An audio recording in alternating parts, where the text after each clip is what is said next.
I see for our clients that a lot of them will go and want to go buy a home, Mhm. and they really probably shouldn't buy a home versus rent a home when it comes down to looking at the other thing that we haven't noted that you really want to do is you want to go look at what's my cash flow look like right now Mhm. and how much extra do I have every month?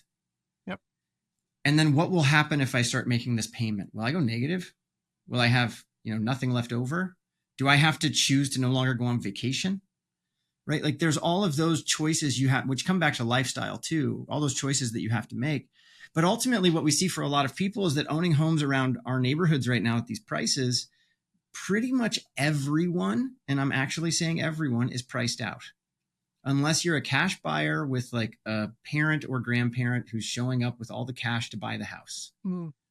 Like that's what we're seeing. Yeah. I don't know what it's like in the Seattle area, but that's what we're seeing in North County. At least I've seen from, the Yeah. I people mean, around us.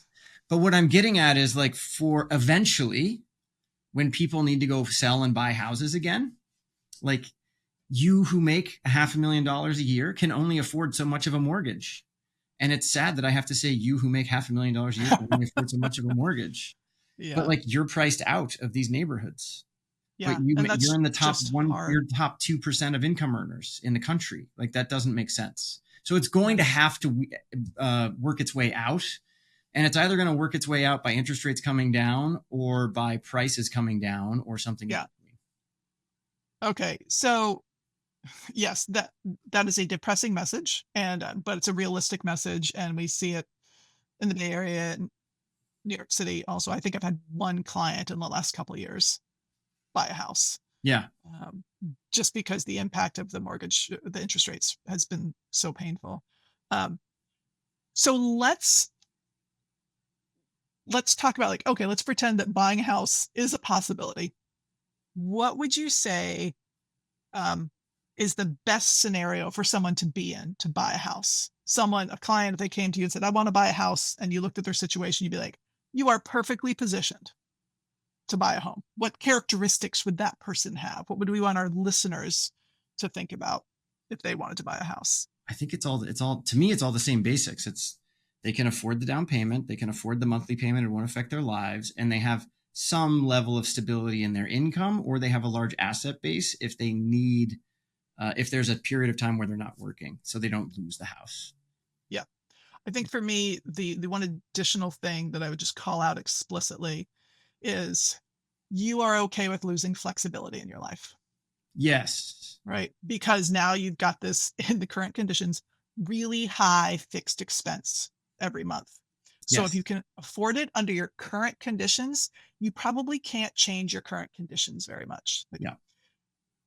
if you buy a house and you're a couple, probably one of you can't now become a stay-at-home parent.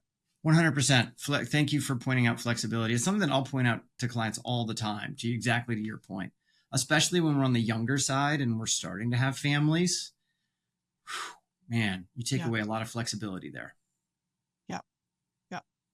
Um, one thing that I had no there didn't seem to be any obvious place to mention it before, but much like your favorite saying is real estate's a liability like that likes to masquerade as an asset. Hmm. One of the things I mentioned to my clients, which really seems to resonate with them, is this idea of if we think about traditional investing, everyone knows about this idea of sort of being too concentrated Yeah. in one asset, right? Hmm. Most of the time it's company stock. Like Yeah. 50% of my net worth is an Apple stock or Airbnb or whatever.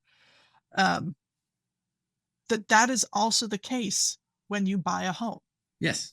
because you've just put hundreds of thousands, if not millions of dollars into this single asset. Yep. There's no diversification there, be it your primary home or you bought like rental real estate. Um, and concentration is risky Yeah. because that single asset, like your town, I don't know, like if you lived in Florida right now, right? Real estate values, I don't know, but I imagine they could very easily drop by a bunch just because it's not a viable place to live in certain towns anymore. Absolutely. Um, Absolutely. so that's a really high Obviously, risk. that's why we have insurance to protect the asset in some ways, but there's, to your point, there's ways we can't protect it.